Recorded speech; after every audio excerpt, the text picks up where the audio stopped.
Dulu nak bawa masuk air mabuk dalam sekolah, jangan jolok salang terbulan. Sekarang nak minta pengiktirafan UEC, kalau tak dapat sanggup lepaskan jawatan. Senang cakap nak tarik sokongan lah. Biar Anwar tu goyang sikit. Goyang dek, goyang.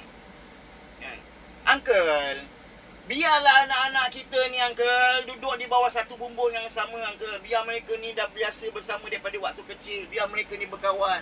Biar mereka ni berjaya dalam bidang yang sama.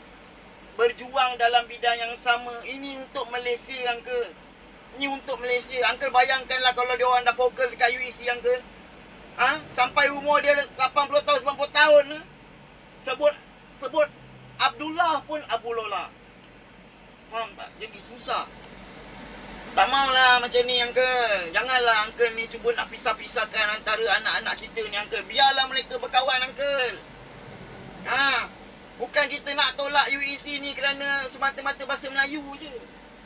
Tapi untuk negara kita memang dah bahasa Melayu ni adalah bahasa kebangsaan. Biarlah mereka ni belajar dalam benda yang sepatutnya Uncle. Kita ni tengah pening lagi pasal ART Uncle, bawa pula UEC. Apalah niat dan tujuan Uncle nak minta sangat penelitian UEC ni. Yang saya nampak cumalah hanya memisah-misahkan antara anak-anak bangsa Malaysia ini sendiri. Tolaklah Uncle dan Aunty, aku minta lah sangat-sangat, adalah yang bersuara. Tolaklah UEC ni. Tak penting untuk negara kita pun.